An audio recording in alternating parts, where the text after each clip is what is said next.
कसम मालिक की, कसम मालिक की सब कुछ हो रहा जमाने में। कवि जी नारिया पी रही मदिरा को जाम खाने में। कहानी जौनपुर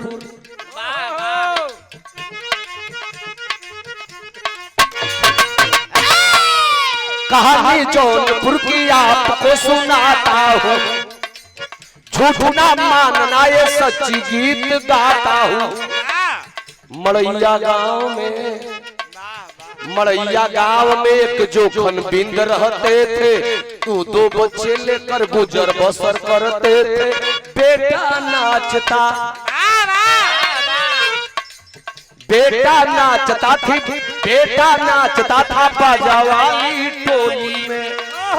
बेटा नाचता था बाजा वाली टोली में, बेटा नाचता था बाजा वाली टोली में। कोयलिया कूकती थी जैसे उसकी टोली में।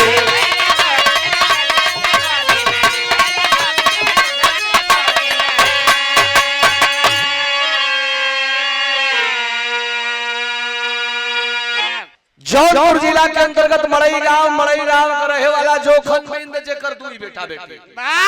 एक छे बेटा बा एगो बेटी। अच्छा ई बिरहा गौला का मतलब बा गरीबी।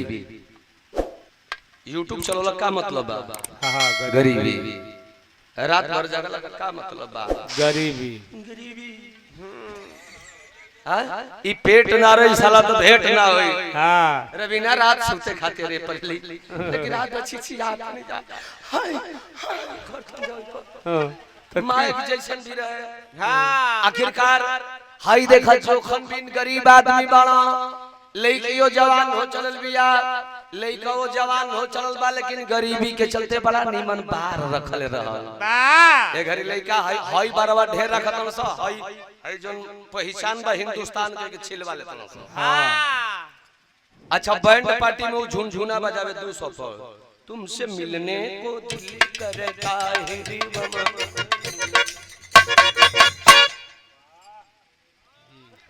हाँ एक नंबर फिल्म के तरह है हमारा है। हाँ झुनझुना बजावता आ तबले हई देखा जाए भैया इतना जना बड़ा जा बैंड पार्टी का साटा करे गोइल बड़ जा कि ना गोइल बड़ जानो त लोग कहले कि तनी अपनी हाथी का फोटो दिखाओ। हां हाथी माने लवंडा का। हां हो कि कितना कना जा कि पीपर का पतई खाई। हां त लोग फोटो दिखावेला, अगर उ लवंडा लगन में ना आई तो बैंड पार्टी वाला का खैरियत नहीं खे, उनका पैसा लुटाई अचार के उनाट कोई। हां बैंड पार्टी वाला लोगन का ऐसा व्यवस्था बा। हां हमने कहते ही बाकी भाई रवीना का प्रोग्राम लिखले बड़ी, मान ले कि 10 बजे से भारत 12 बजे लिखल के आ रही है अभी पता ना, अभी कहा थे हम आ रही है मैसेज करते तो हम गा रहे थे तो हम कहां जाते। हां हमने का समझे जे आवत तू ही कोइले बड़ो त ए भैया तो हमनी में मान के रवीना हो सके कलाकार ना है तो केहू के भेज सकेली, केहू आ सकेला कार्यक्रम संभरा जाए, लेकिन बैंड पार्टी वाला लोग अगर वो लोग लवंडा ना गई आ दूसर भेज दी हम तो पैसा लुटाई पीछे करी। उहे हाल हो गई ओही लगन में बैंड पार्टी वाला का उ हाथी जब रहल कोनो की संग फंस गई। वाह आ फंस गई तो कोनो के गिरिया बना लेहलस। गिरिया कलिया ना कत रहुए गोल मऊ जिला बिरहार तो कहीं कि तुम्हारा आदमी कौन है, तो कहता कि मेरा गिरिया बाहर आता है। अबे सर गिरिया मने कहा तो कहता कि गिरिया मने मरद होता है। हां जौन ओम प्रकाश के संग में फोटोया खिंचो लेबे अबे वायरल कर दे बबुआ, अभी तोरे गांव क्षेत्र में बनी वायरल करा दे, चल दे मोठिया ले। हां भौक मार दे त ए भैया हाय देखा अब तहिया बैंड पार्टी वाला तो फंस गई, कैसे जाए अपना वो झुनझुना वाला लड़का से कलश के बेटा रे वो रोज 200 देला, आज 2000 दे, आज जितना इनाम पे ये कुल ले ली है। हां तोरे हाथ में इज्जत बा। कलश की चाचा का करे के पड़ी, कलश की बस 2 घंटा खातिर लहंगा चोली पहिरे के पड़ी। अरे वाह कलश की चाचा जिंदगी में कबो कसले नहीं की। हां अब ये धर्म न सवाईबो, कल बेटा इज्जत बचा ले, बड़ा सुघर सा घर बाड़े 2000 रुपया की लालच में पड़ के झुनझुना वाला हो भैया तहिया लहंगा पहिर लेहलस आ जब नाचे लगल तो बुढ़वा कहल सकी अरे जिया जिया ढा ढा तोहार खेत हमला बुढ़वा दीवाना हो गइल ओकर अच्छा तो पैसा तो खूब पवलस अब मन ओकर सहक गई अब काहे के झुनझुना बजाओ अब बैंड पार्टी का लवंडा बन गई रोज नाचे ओकर बाबू कहल के रे सार जिंदगी भर जाके बाजा में नचबा के कर बियाह होई कलश के बाबूजी न दुनिया में केहू को खेती पड़ती बा न केहू को बेटी बिना बिहले बा हमरो बहन के बियाह होई अच्छा एक दिन बारात में नाचे गइल बा ओकर दीवाना एगो निफिकिर बिंद बन गइल वाह और मालक अपन कपड़ा बड़ा बदल के लोअर पहिर के आ गेहूं की डांटी पर सुतल बा बुढ़ावा गइल ए बाबू कहां गोरी आहिया ए बाबू कहां गोरी सलारपुर कलश की चाचा हमार घर जवनपुर है घर हमार जवनपुर है कौन बिरादर हो बाबू कलश की बिंद है तू कौन बिरादर हो चाचा बेटा हम तो बिंद है लवंडवा कलश की चाचा कोनो अपनी बिरादरी में लड़का बाणा सा कलश की केकरा खाती कलश के हमारे को बहिन भी है बड़ा सुघर है लमहर है हाय हाय हाय ए चाचा कौन लड़का होई बता दे तो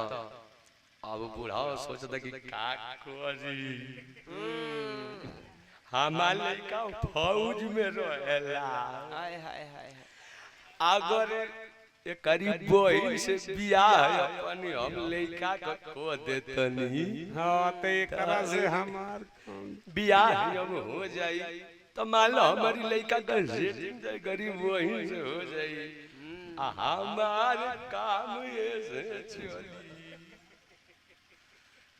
देखा येहू नशा का लोग धरती पर हम हई देख बुढ़वा का उम्र 65 साल लेकिन दिल बचपन का हो तब का गणबार गइल कि फेर में बा चूतिया नमः आखिरकार भैया चट जन वही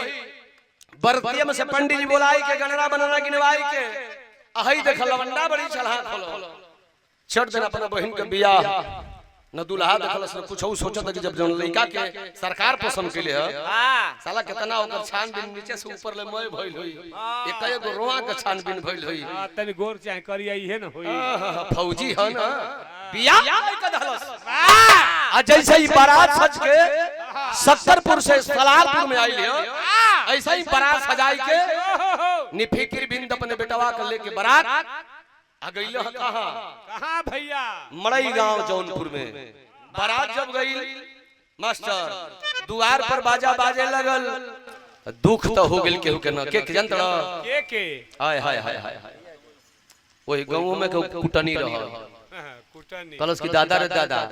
हम 2 लाख रुपया तिलक धली त हमार दामाद बोलोरो के डरई बर हां एगो मोटा भाई 1 रुपया नहीं खेदेले कर दामाद मलटरी मन कैसे आ गई हां बंदूक से धाई धाई फोरेला ऐसन चाल चलेंगे भी हवे कट जाओ माननीय मुलायम सिंह यादव जी के जिला में तरस गवा ले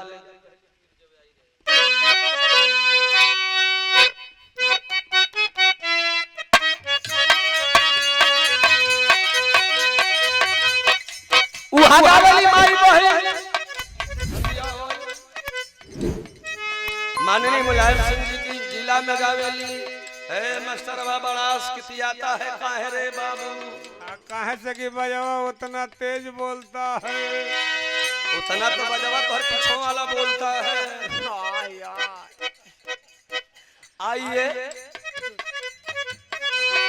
दैया हली तीरज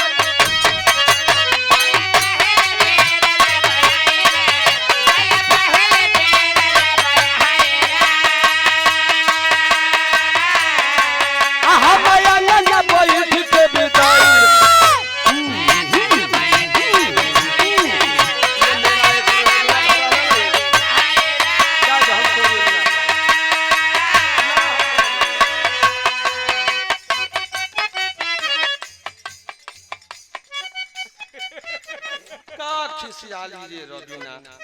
जानते बाड़ी कि हम कौन बाबा हो पागल नहीं पानी मुंह कर हमरे मत आ दैया पहल पीर जब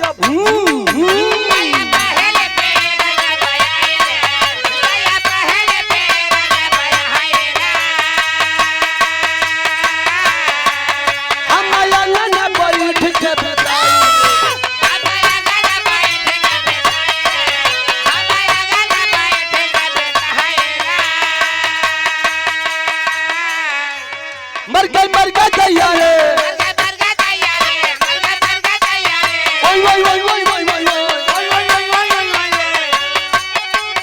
नन्ना तो हो बिरन जादू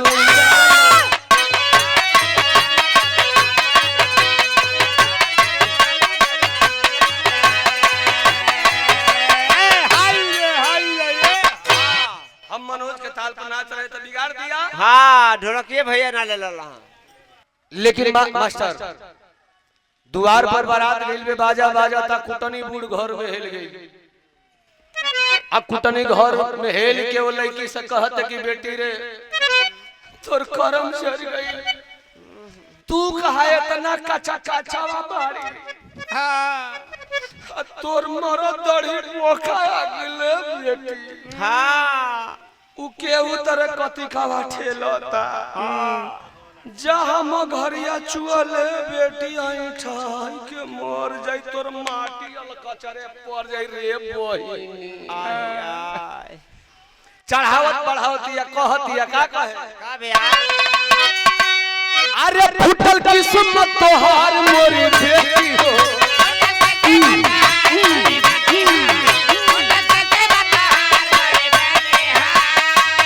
तू तो बाबा पट्टा बारू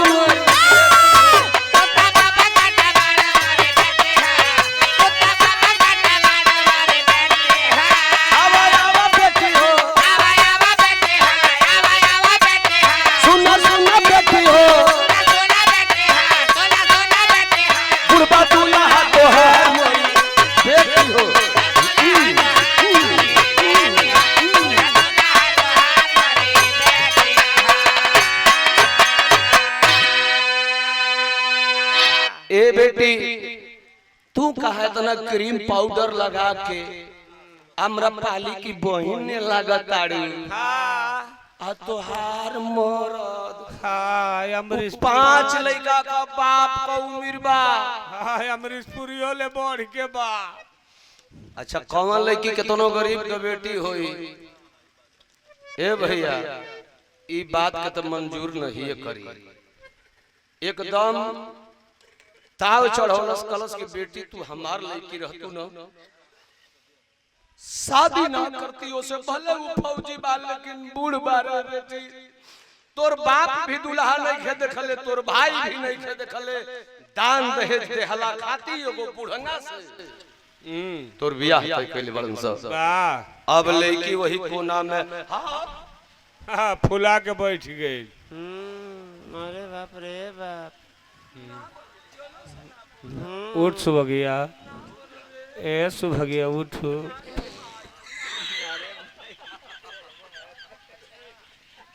मुंह फुला के क्यों जाके बोलत से काहे पूछ गई अब ना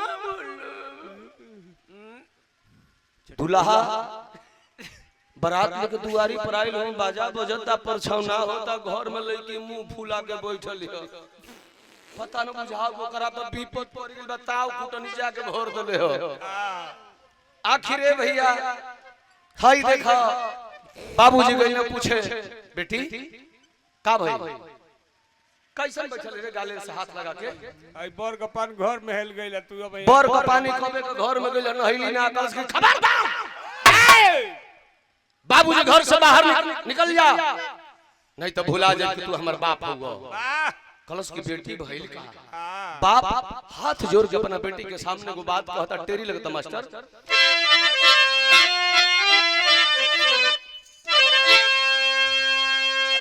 अरे कंगन ने क्या कसूर कर दिया कैसे करो कि बेटी शादी ना मंजूर कैसे करोगी बेटी शादी ना मंजूर, कंगन में क्या कसूर कर दिया, कलश की कुछ नहीं कसूर किया, निकल जाइए बाहर पिताजी। आ तबले ओकर भैयावा जो लवंडावा रह जोन बियाहवा तय के रहल हाला सुन के घर में आई, बाबूजी का भई, कल करे ससुर न अपने दुल्हा देखल न हमके देखे दिहल, तो सुनतन कि बहुत उम्र के बाई भी हवे ना करियो, कहू रे हम खाना दाना बन गइल, मर मीठा बन गइल, टेंट तमु लग गइल, नाच के स्टेज लग गइल, बाप का होई। लवंडावा कलश के बाबूजी घबरा मत, कल के सरौ घबराई ना, बोल दे जाके बियाह ना होई। कलश की बोल दे तो बिना खैले बरती हवा सारे चल जी हम सब, मैं राशन बसी आ जाई, मैं मशरूम के सब्जी खराब हो जाई, बाबूजी मैं बरतिया सारे चल जी हम सब, हां मैं बरतिया सारे चल जी हम सब, गरियावा जई हम सब, बरतिया बेचारन का दोष हुआ, बारात कोई मन गावेले, बरतिया सोचला कितना बढ़िया बढ़िया आइटम मिल जाई, दुल्हा सोचला कितना बढ़िया दुल्हन मिल जाई, दुल्हा का बाप सोचला कितना दान दहेज मिल जाई। बाबूजी वो काम करो, रतिये भर का बाती बा, आ हम बैंड पार्टी में नचबे करीला, आ लगन बटले बा, दोनों ठीक बटले बा, जर जोगाड़ बढ़िया बटले बा, रतिये भर का बात बा, रसद खराब ना होई, चलो हम बियाह कर लेतनी, आ सबेर होई न तो जवाब दे दी, कह दिया कि लड़की विदाई ना होई, चलिए सार लोग फिर बाद में कहल लेकिन दुल्हा में गड़बड़ी है, लड़की विदाई नहीं होगी। 12 दुल्हा दुल्हा परछावना करावत घर में सेटिंग अलग होत बा, लवंडवा अपने बाबू से कहत तरज लगई,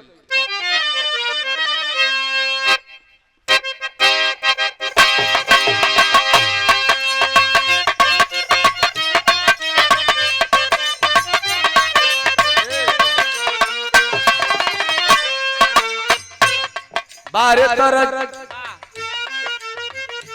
एक दिन हमारा मनोज भाई कमल काइन कहतड़ी कि तो के जब रात भर मोले चाम पीटे के बाद जियाला पर कैसे ध्यान देबा,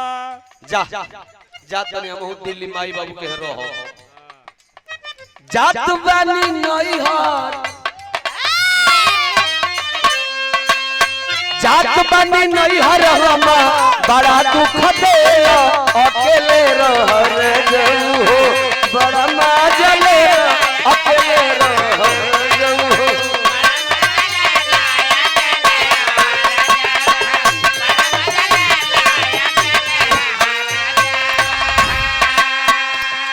एकदम ध्यान से बिरहा सुन लो, 10-12 मिनट बाद, लेकिन ना मजा आ जाए कोई हो जा, फुल गारंटी हंसने की है। रे दादा दूसर कोनो मत करो, ई मत केवड़िया बन बा ना, डबल कोई बात तब चलावत होई, कहा तू हो उ याद पड़ा दिहलन। ए भैया देखा शंका समाधान होई तो मान लकी उजा के जल गिराया हो जल्दी, नहीं तो पाइप लीकेज हो, जैसे साला बड़ा गड़बड़ बा, गिर गेल जलवा जलेबिया मोड़ पर, लेकिन भाव वाला बिरहा में कहत बाबू, अरे इज्जत ना होई माटी, इज्जत ना होई माटी, झंखे आवेला मारे में चला बाबूजी हो, छोड़ा कुल झमेला मारे में चल बाबूजी।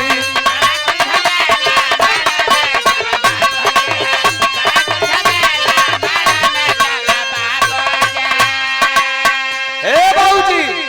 तू मड़वा में जा, तू जा जा जा, हमके घर में देखे दो, राकेश भैया बाहर की सरवा सोरहो अपना बहन के जितना ओकर कुल आई रही सर सामान, कहीं लिपस्टिक लगाता, अरे सोलहो सोलहो सिंगरवा ए राजा हो, सोरहो सिंगरवा सजावे ला किशोरवा हो,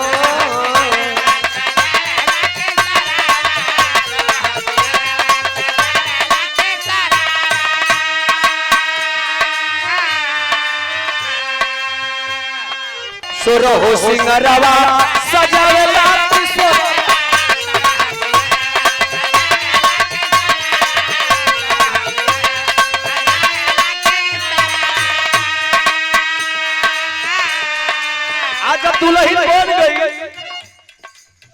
असली दुल्हन में नकली दुल्हन में अंतर बान हो। है जितना देहतिया में बैंड पटिया वाला रखल बड़ा सा एहू जाइल बड़ा सा ओहनी के चाल हाय हाय हाय ये कहू मनोज चेक कर लीजिए ये कहू यही जड़ा ना हुआ सब खाली 6 नंबर हो पर ये मैं बाल बच्चा वाला हुआ खाली नाटक बा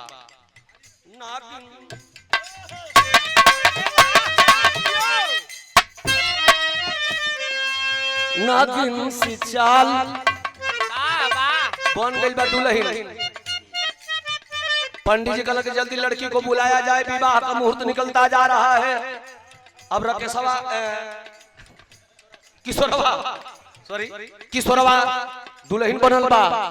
आ पीछे से नाउन धइले हिया बाबूनी तनी निहुर के चला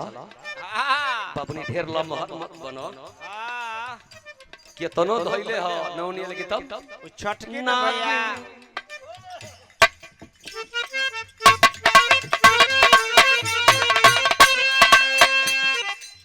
थोड़ा सिरकन तलन ठोबा के एक्शन मारो नागिन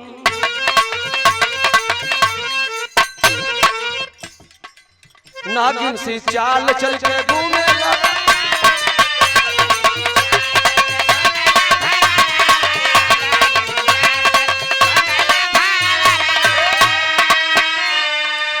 अकबले कान में सिंदूर पड़ा झंखे आवेला मरो में चलो बाबूजी छोड़ा कुल झमेला मरो में चलो बाबूजी। राकेश फौजी दुल्हा जो था भैया का नाम भी राकेश पहली भी बतौनी राकेश फौजी दुल्हा। पंडित जी आदेश किलन हाथ में सिंदूर पकड़ाया गया। राकेश फौजी हाथ में सिंदूर लिया। एक मर्द धोखे में एक मर्द के मांग में सिंदूर भर दिया। मर्द का बियाह मर्द से तो हो गई। अच्छा तो रात बीतल सवेर भइली है बेरा भइल 4 पौने 4 बजे। अब लड़की की बाप से लड़का का बाप कहतन कि भगत जी लड़कियां विदाई कर देती। अब चलती जा चूंकि फौजी को छुट्टी 2 दिन के लिए थी उसको सरहद पे जाना था लेकिन बाप विदाई मांग रहा है उस अपने बहू का। कल भगत जी तनी घरवा में राय ले ले आए दौड़ल गेला किशोरवा दुल्हन के रूप में मांग में सिंदूर चटके पड़ल बा। कोना में बैठल बकल करे सार बियाहवा तो कर लिहलो आए हित विदाई मांगतन सो अब विदाई मांगतन सो सजवे खेत देले रहती जा छुट्टी हो गई रही। हां ई विपत ना झेल अब का होई रे कलश की ई बताओ बाबूजी की जोना फौजी हवा से हमर बियाहवा भइल हो। हां उ लइकावा बाणो की चल रही कहला कि जई हना उ पलगौनी सलगौनी दिया गई। हां खाली पलगौनी लेके चल जीहन का उहे हो पलगौनी दिया गई। लइका ही हमें सब बहरे बाहर चल ले ड्यूटी पर होकर 2 दिन का छुट्टी रहल हो। फौजी जवान कलश की जब फौजी जवान हुआ तो डेरा मत जा कही दो कि लइके की विदाई होई। बाहर किशोरवा डोली में तो बैठ गई ससुरा जाए लागल लेकिन ओकरा मन में डर बा हां कि जानी गइलो सो। हां तो उ मार मरी हमसे कि डोली में बैठ गेल रोवत अपने बाबू के समझावत तरज लगो छ मास्टर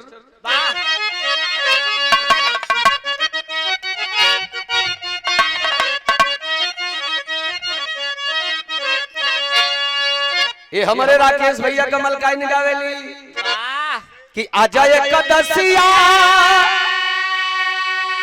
अरे बिहाना तू अदसिया तेरसिया के अरे आई है नाना तो कबीरना तेरसिया के ना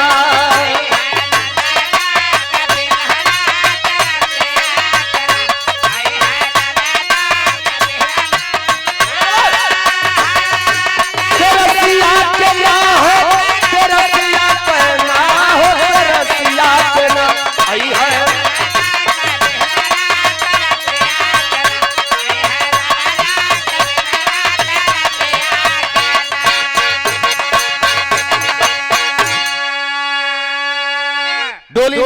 किशोरवा जाता ससुरा वाह ओहार टार के आरोता कि टारी के ओहारवा अरे उरोता बा किशोरवा सुनाए बाबूजी जिनकी फसल माज धारावा सुनाए बाबूजी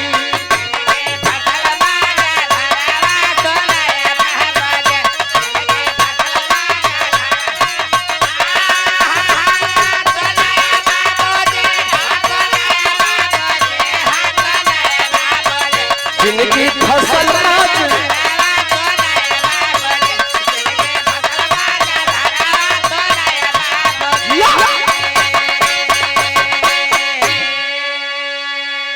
डोली में बैठ के जाता उहार टार के रोता कलश के बाबूजी हो पंडित जी से 3 बारी पूछ मत जई हदीप मोहम्मदाबादी जी से नहीं तो पंडित जी लोग कान में फूक के ना थूक के गुरु करे लगा पंडित जी कह दिया कि 1 महीना खरवास बात निहुरा के मरिया सकी खरवास हमर वही जे निकल जाई कल के ठीक पर पंडित जी से पूछे ना जाई किशोरवा बैठल डोली में ससुरा चल गई अब वहां गांव भर के मेहरारू देखे आवस मुड़ी गोतले भी दुल्हन घूंघट में है आय हाय हाय गांव के मेहरारू लजाती है पतैया घूघ में भी ई नौकी जमाना करने ही खे पुरन की जमाना कबिया संस्कारी बे संस्कारी लड़की बे अच्छा देखो बात पर बात याद पर जले मनोज एगो गांव में पहला अक्सर ऐसा नाव परत रहल घूरो हो फेंकू कतवारू नेउरा लइका ना जिया सतो लोग नकछेदावा बिस्कुटावा नेउरा अटपटा है लोग नाव धरे तो कोनो गांव में लइका का नाव रहल नकछेदावा और रहल 4 फीट का ओकर मेहरारू आ गेल 5 फीट का अब जब 5 फीट का राकेश भाई ओकर मेहरारू आई त गांव भर के मेहरारू देखे हम से कौन की ए बहिनी दुल्हन बड़ी सुघर है कुछ होके बहुत सुघर है बस से का तनकी छेदवे छोट बा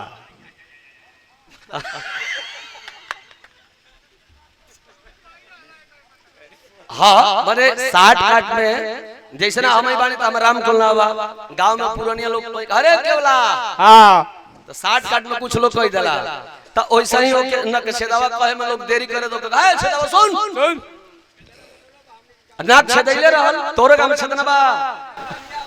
बढ़िया हो बा त ए भैया आखिरकार गांव में मेरा जीवन देखो सब कौन से बहुत सुघर भी है हां बस ये सखी हां माने एकर मर्दा एकर छेदावा छोट बा तनी एकरा से छोट बा अपने बतिया ई सोचती है कि बुजरी जो नहीं आवती तो ने हमर छेदावा छोट बा हमर छेदावा छोट बा हमर छेदावा हमारी छेदावा के बारे में कोई ई कैसे जाना तड़ी से के में तना छोट छेद का बानी गुस्सा में लाल दुल्हन कर नक्षदावा के बाद अपन धोती उती कुल पहले लुगा करे माई का घचर घचर तक तरी कहां चले हां देख अभी देखता उन पर का समय बड़ी बदमाश डांटत हरे पगली पूछे दवा ना तोरी भातरा का नाम छे दवा बताओ हो मैं दिखा दी हलस बड़ा बेलज बिया हां हो नीचे कर ओइसे ही किशोरवा गइल बा जो नहीं आव सतन कौन से ए बहिनी अच्छा था जैसन दूल्हा हां अरे से बोर चढ़ के दूल्हा ही मिलले हो मन जैसन दूल्हा से बोर चढ़ के रकेशवा मने मने कहता कि अरे जो हम हैं तो हई हैं ई अलगे मने मने अपन गांजाता अच्छा रहल तो मर्दा न साला बनोटी मेहरारू बनल बा लवंडा रहल कुल मशीन से कुल उखड़वा ले रहल दाढ़ी मूछ लगनिया में ठीके ठाक करा लेलो स हां 2 अक्टूबर आवा अब बातों गांव को मेहरारू बातों बड़ाई करते से धीरे धीरे सांझ हो गई तब ये पूका फाड़ के रोवे लागल माई ओ माई आहिया काहे न हवे बहुरावा खियावली हमारी माई आहिया। अब बुढ़िया तो सुनलस, अब बुढ़िया सुनलस तो कल की ये बहनी सीतावा सीतावा रे हाय हाय हाय अरे कौन लड़की नैहर से ससुर में आवेले तो को माई बाबू छूटल तो को माई बाबू मिलल हमर बाछी गाय नियर दे करतिया आ जो कर मरद रही तो हूं हंसित न ए बहनी जो न सुत जो अब बात तो ननद भौजाई जान के हो बिरहा सुने वाला भैया लोग अपना भौजी के लगे सूते आई। आखिरकार बुढ़िया कलश की बेटी जो सूत्र कलश की माई जाए दे हमला में सुतल बानी ठीक भाई ना जेबू गाय ने डे करती हमर पतो कहियो तोरो के यही नगर बीती कहियो तोरो न बीती रे जइबी त तू सुतल बे तोरो न तोरा लगे सूती हंस। अच्छा त ननद त भौजाई के सूते गइल की सरवा कलश के पूछी अच्छा अपने भैया के बियाह में डीजे पर डांस हां मैं तो डिम मारी थी खूब मारी थी ताऊ न चल बनी भाभी की मैं दर्द करता पेड़ुरिया तो बहुत थी कलश के पूछी घबरा मत गरमियो तो तने बा रुका एगो फराटा फैन लगा देतन या हिमगंगे तेलवा चियाती देतन हां गब दे ठंडा जइबू। अब एगो फराटा फैन जोन तिलकावा में अपन पौले रहमाई बाबू देले रहले गिरे है अपन वो फराटा फैन चालू कर देलस आ हिमगंगे तेल वही ननद की चानी पर बोल भल चतलस आ रानून ले मिस दिहलस ई जानकारी की भौजी मिसती तो त मिछत भौजा। हां कलश की ए पूछी एगो खेसारी का गाना गाई भौजी तू गावेलो आय हाय हमरो कहना सटाई आवेला गीत गावला को हम शिव चर्चा में जागा जागा महादेव खूब गाइला हां के तरे ना बताई ना बता दो कत के तर भौजी त कत के हे तर गाइला कि जागा जागा महादेव जागा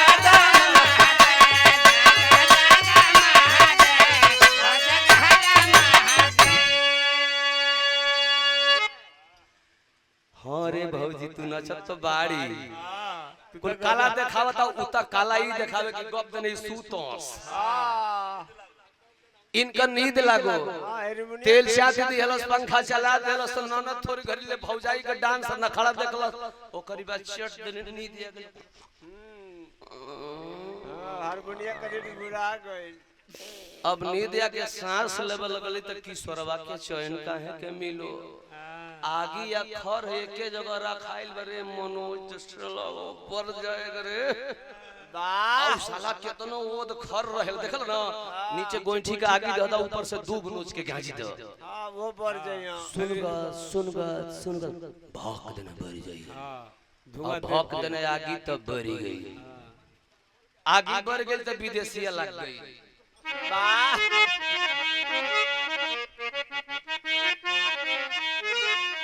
त धीरे धीरे बीत गई कुछ रात की समैया हो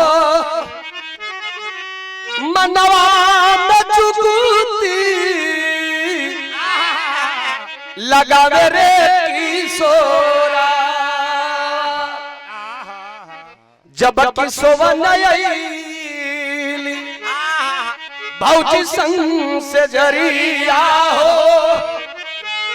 मनवा में फिल्मी गीता गावे रे किशोरा अजब की बजन लागी आया सली 12 वाली रतिया अवै मधुबन में चल पारा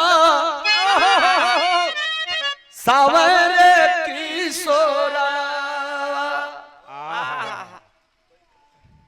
लवंडों से सावधानी हटी तो दुर्घटना घटी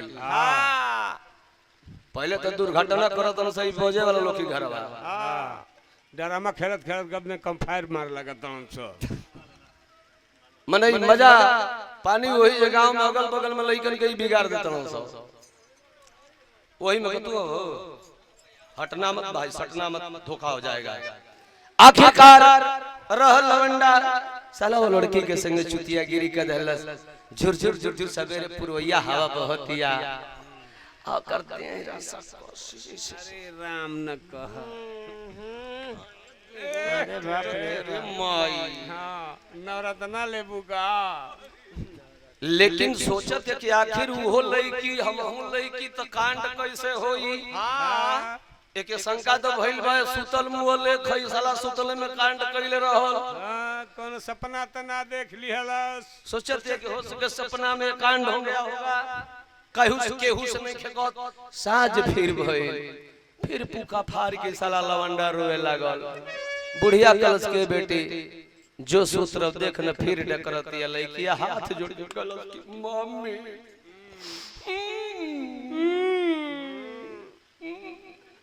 काहे रे मम्मी जाने अशोक बेसुत गइल बा ओ मैं कहीं लंगन हाथ जोड़ के लइकी अपन माई से कहते अगलन विजय लाल यादव के तरफ लग गई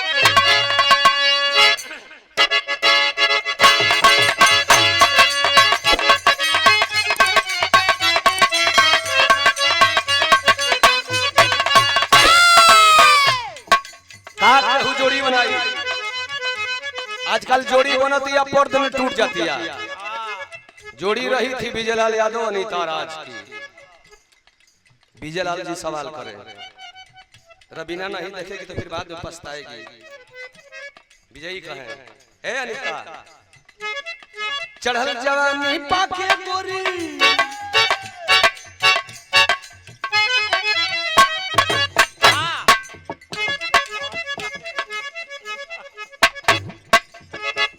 विजयलाल कहे हो ये सम्राट जी चढ़ल जवानी पाके गोरी लइकन के ललचावल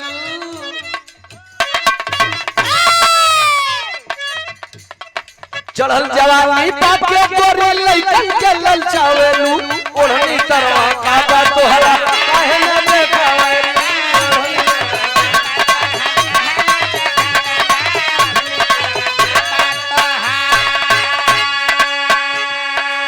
इतनी विजयी जब गा दे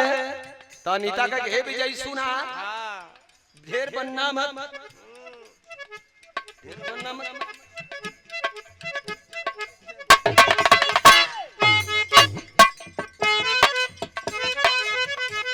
यही तरह रगरस हाँ अनीता हो का बुझला काहे विजयी सुना उड़नी तरवा देखवा हाय हाय हाय गंगा जमुना वहने तरवा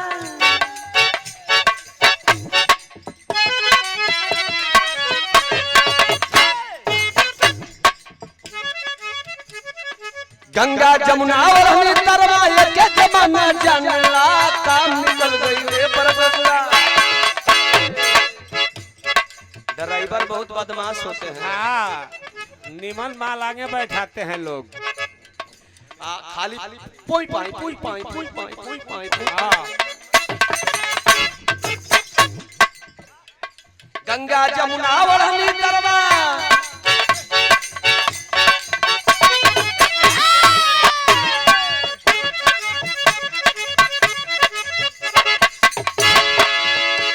का केहू गाई हो गंगा जमुना वहनी तरवा एक जमाना जानला काम निकल गईले पर बबुआ केहू ना पहचाने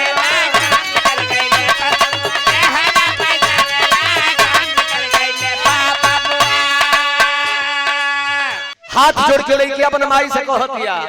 मम्मी रे हाथ जोड़ के पांव परीला बात मान जाए अम्मा घरवा से कई दर अम्मा बिजली को मारल बानर लुकार से डरा हाँ डर तो के बटले बा अब तो पले कहतिया हाथ जोड़ के पांव परीला बात मान जाए अम्मा घरवा से कई दर अम्मा हई भौजी के बड़ा निकम्मा घरवा से कई दर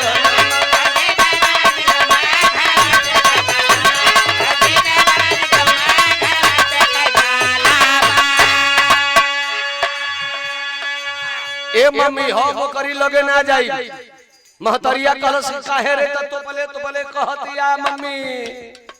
हमें दबा के नीचे ऊपर, हमें दबा के नीचे ऊपर वो क्या ले ले चूमा, हमें दबा के नीचे ऊपर वो क्या ले ले चूमा, सोवे ना जल्दी अम्मा हो गई देवरन।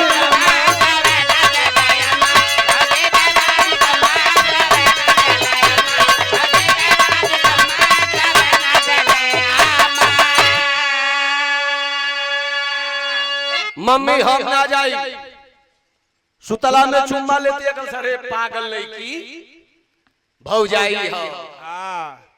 एगो चुम्मे ले ले बस तोरा का हो गइले। चुम्मा से तोर गाल त ना कटा गई। कलस की मम्मी मम्मी हम ना जाई। तो राकेश फौजियावा का भाई एगो मुकेशवा रहल 15 साल को,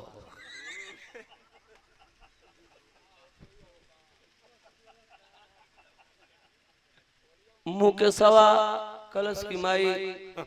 जना तना भौजी चूका मुका मार के सुतत हिय। बड़ी किकुरी मारत हां किकुरी कुरी मार लतिया जना त दीदिया का गैस बन जाता। वैसे ही नेखे जात जाय तेरे मम्मी ए बार ई ना जाई सुते, मम्मी बार हम ही जाई ई सार जन के जाई त मजा काटो।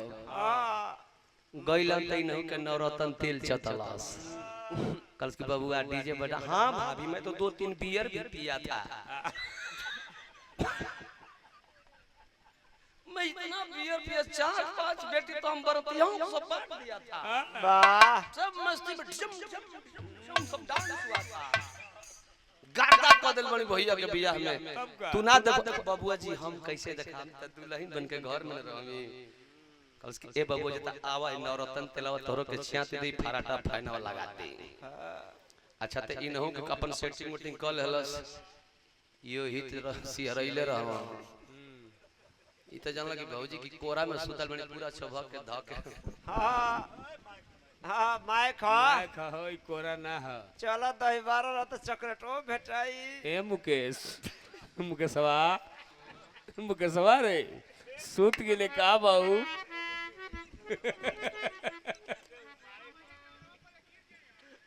अब बात उन दोनों जुड़ा के जानता कि मने एकरो तो गुदगुदी बढ़ते न लइका रह 15 साल का देखो। हां लेकिन अब एकर जब उतना करंट है तो उत जवान किशोर बार रहल। ए भैया देवर तो सूत गइल आ सूत गेल त बिरहा के अखरी तरज लग गइल ड्राइवर के।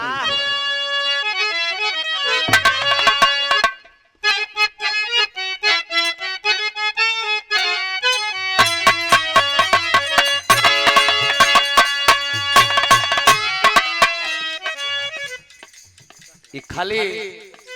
बसवे पिकअप ना चलावेलो, कबो कबो ट्रैक्टर वही जोर से हाकेलो। आ पहिला आई सालारपुर रोडवा लोहारपुर वाला बीचवा में बड़ा खराब रहलो। हां त फूट के नमा फूट जाई। ये हमारा राकेश भाई अपना मालगाइन के बैठा के लेके जाते हैं। कहला कि चल मजा तू ट्रैक्टर का काट ले। हां आ जब ये कूदवला ए पिठकंड में हच हच घावला। कल मार मुंह मार ट्रैक्टर करे। हां उतारा हम पानी लेके आई बाद में। मन मन गरियावती है मेरा भी कहते। अरे हिलता हिलता अरे हिलता हिलता हिलता रे सैया निपट नारी।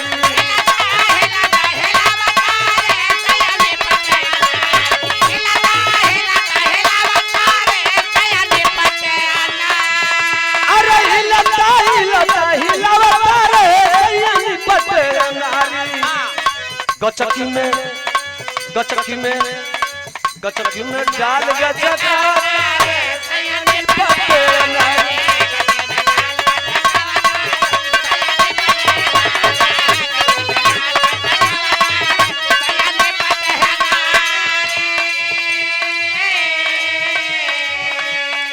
इ तरज रहे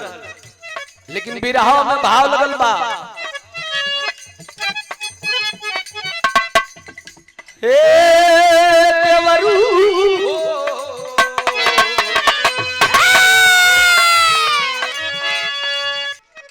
कैसे मुझे यहाँ सालारपुर चट्टी पर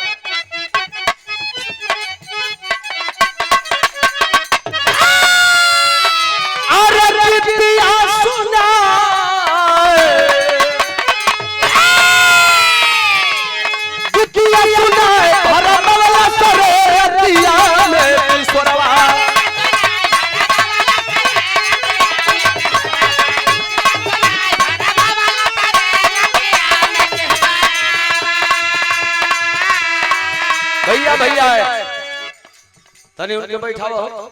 भैया 2 मिनट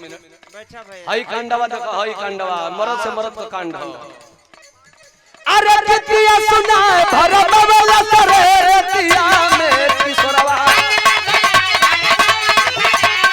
हाय हाय हाय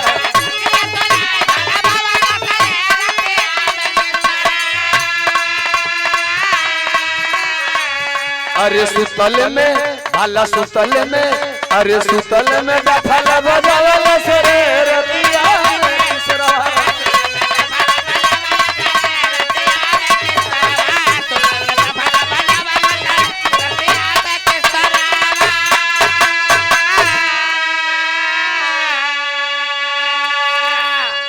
अच्छा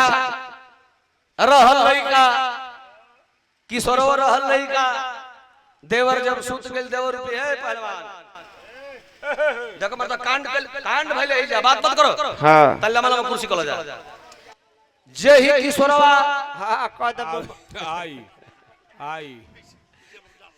ए भैया जे ही किशोरवा चुतिया गिरी शुरू केल कूद के चलल भाग आ भागल तो फिर माई के लंग ना गइल भागल तो वही जे चल गेल जहां कोचिंग करे हां सलारपुर में चट्टी पर लोहारपुर से सलारपुर चल गई हां हां तू हमने कना अरे भाई काम भर बोले बने गाड़ी हो तो सोचत न कि ला ले हां तो असली हमार हम त बाप के लइका गइल जहां कोचिंग करे हां जाके सुतल बस सवेरे खहू ने खेओ कि माई फिर भेजी हां अच्छा तीसरा दिन का फिर दिन सामने आ गई फिर रोवता किशोरवा बुढ़िया पूछती अपना पतोई से कहो बहुअर आ मुकेश तोरी लगवा सुते गौया कहां बा हां अम्मा जी ओने आध घंटा रहूं कहतन कि भौजी गरम होता उ चल गो हां काहे ना जाइयो ना आइल घरे डरने लइका तीसरा दिन फिर किशोरवा रोवता तो ई बुढ़िया के गो ननद क लइकी आई रह कलस की मामी बुझाता न ई पूरा छगुनवन के बिचवा में मुड़िया डाल के सुततिया यही से उन्हनी का गैस बन जाता है मामी आज हम सुते जाई उ हितई में क लइकी गेल सुते लेकिन रहल ही बड़ी चलहा हां कलस की कुछ ना कुछ तो गड़बड़ जरूर है दीदियो भागल भैयो भागल ई काहे भागतन सा हम सुतब ना जान के ना खड़ा क के बोले बोलली से बतियौली सकल के बुची सिहराइल बोलू त आवना तो एक पसर करुआ तेलवे छियाती दे हाय देखल जा आखिर हितई में लड़की सुते गई जान के ना खड़ा क के सांस लेती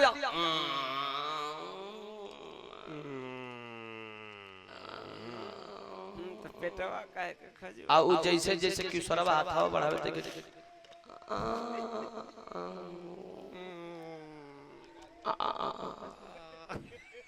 उ जैसे जैसे हाथ घुमा वैसे वैसे जान के सांस ले माने ई जानो की सुत गइल बिया हां आखिर जे ही सुतल किशोरवा जनलस साला जे ही अपन सिस्टम सेट कइलस त कि मामी अरे तोर पतोई नहीं करे मामी आई तो हारमोनियम वाला अरे ये तोर पतो आ गइल बा रे मामी तोरी लइका का करम जर गइल रे मामी बिरहा में पपट को भाव लगत मास्टर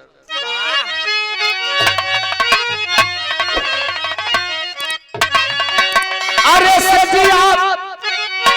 सोए चल भाई मस्त यारी झंखा सारी में आया मामी दिहलत काम बिगारी झंखा सारी में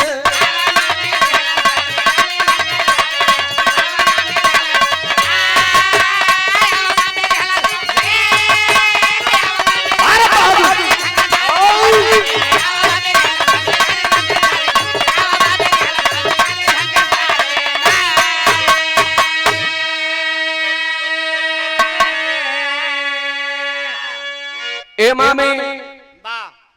ई जौना के तू पतो हिया न तनी मामी ई लड़की तोर पतो नहीं खई कोनो मर्दाना बा तोहरे लड़का का करम जर गिल मामी मामी चलो ना चेक कलो मामी हाथ हैया लगोले तो ठीके रहे हाँ लगन का दिन रहबे कइल कलश की मामी तनी नीचे ले जो वहां तक अधिकार हमार नहीं थे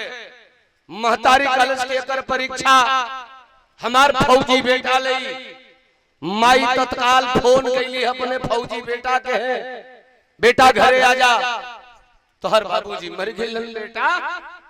बेटा बाप का मौत को खबर पौलस इमरजेंसी ए भैया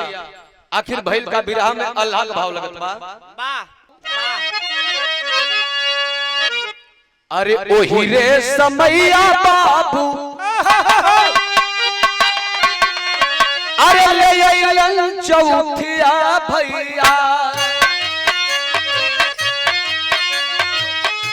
मन मन किशोरवा रहेला रसा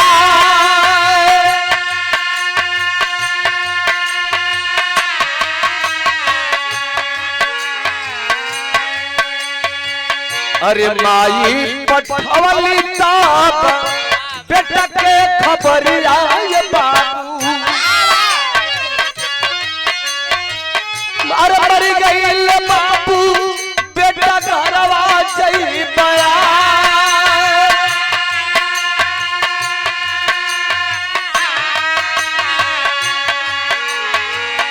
धन्य हो विधाता धन्य तोहरो विधनम बाटे भाई बाप दाई छोड़ के चलल ससुरा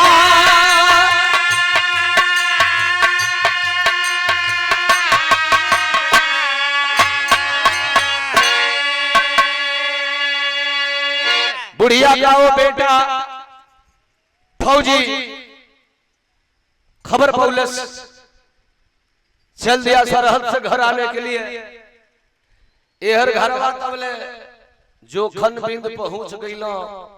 किशोरवा रूपी दुल्हन के लिए आवे बदे गईला कहला के भगत जी अब भगतीन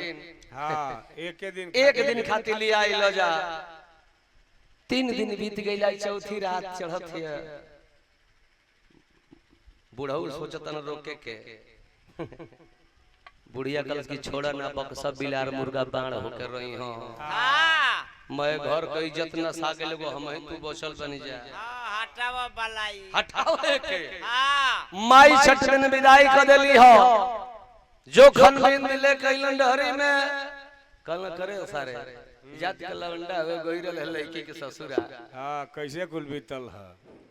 कोनो दिक्कत ना कलश के ना पापा एकदम पवित्रम कोई दिक्कतम नहीं कोई दिक्कत नहीं हाँ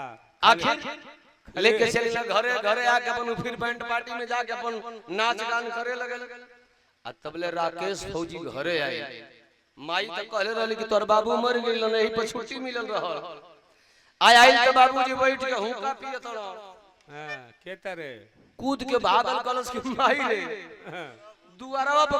बाबू के रूप में कोनो भूत बैठल बा तो हुक्का पियत बुढ़वा आ तू कहत रहे कि बाबू तोर मर गेल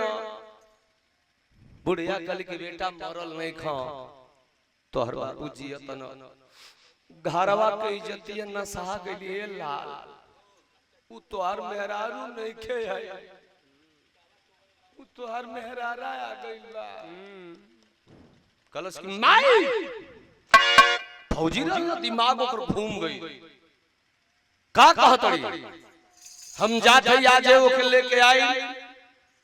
आ ओकर परीक्षा ले आई तू मर्दाना मेहरारू वाह बुलेट उठौलस की मरलस उ बट बट बट बट बट बट बट बट बट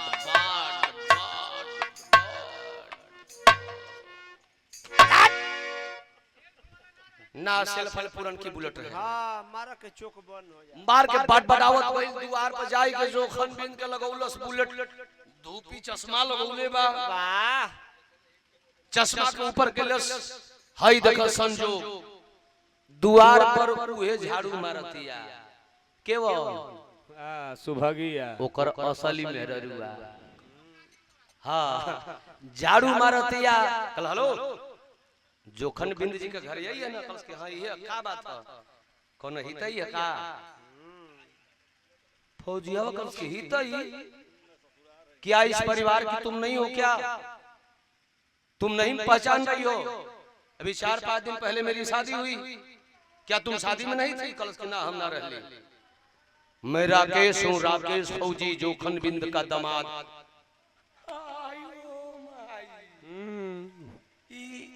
उहे कहीं आई हो दादा हमार बोलमुआ हमार राजा जी ये तना सुगर बड़ा अबे पापा से कह के बुलेटवा पर चढ़ के जाई रे जाई मगन हो गई, एकदम मगन हो के घर में आती है पापा पापा ए पापा तोरी पापा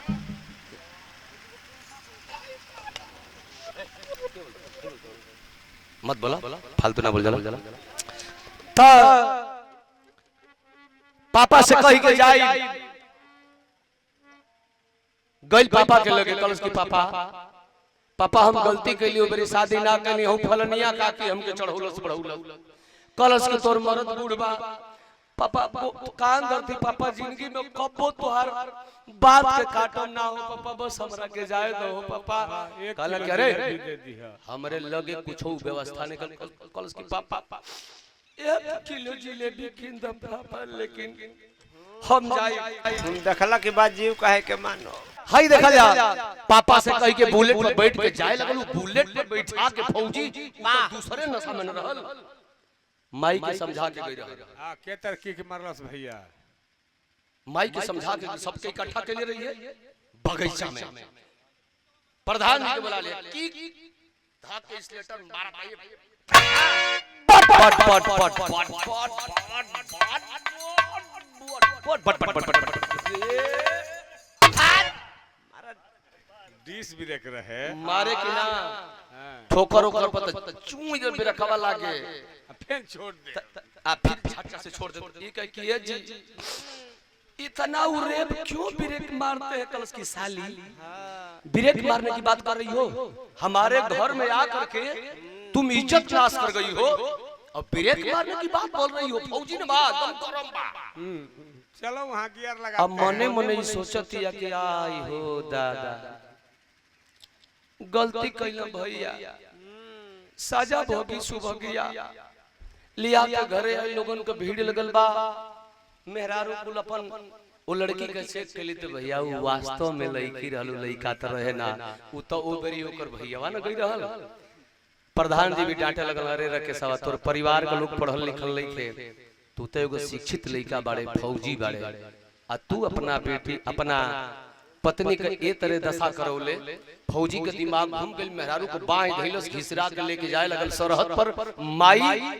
रोवे लगल रो के महतारी अपने बेटा से बात कलस खड़ी के भाव लगल बा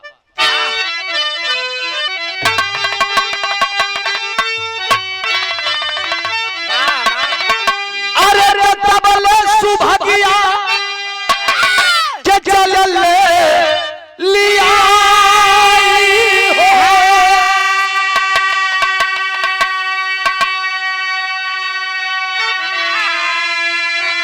हमारे लाल माई रोते अरे रुक जा हमारे लाल रो मर बोली बुढ़िया माई हो रुक जा हमारे लाल।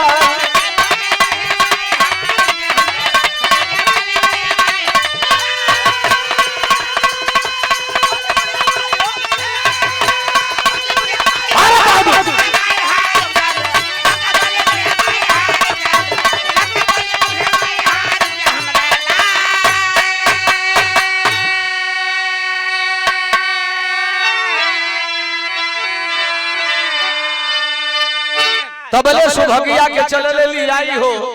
रुक जा हमारे लाल रोकर बोली बुढ़िया कलश के बेटा हम तोरे बहन तोरे भाई तोरे फुआ के लड़की का कहल सुन गईली बेटा जब ई तुहार मेहरारू तोहके पवित्र बा तो हम खुश हई। एगो हाथवा धो के घिसरावत एगो हाथवा से ही अपना ससुई का चरवा धो ले हमारे ई तो जानते भी है कि भैया आके कांड कैले बनो उ घिसरावत है अचरा धैले हो बुढ़िया कलश के अरे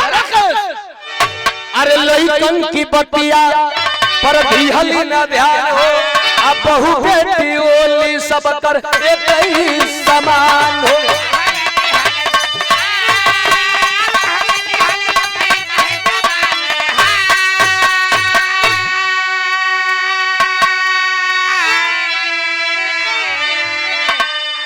अगर नहीं बनबो लेके चल जीबे अपन मेहरारू तब फांसी दे के अपन जनवा गवाई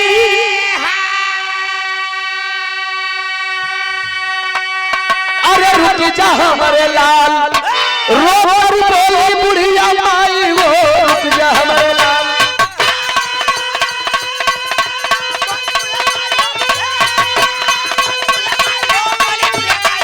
जिया जिया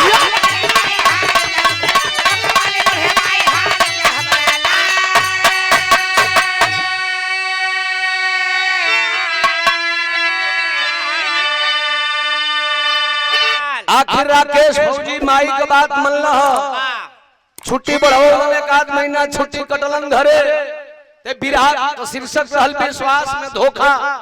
इस बिरहे को गाने का मेन मकसद है कुचरा कुचरियों से सावधान। सावधान अगर नहीं कोई रहा तो बीच में डाल के एनी को ओनी बतिया के एक खटिया का मर्द मेहरारू दू खटिया कर दिया। अब वो दोनों दूरी छटपटात रह गए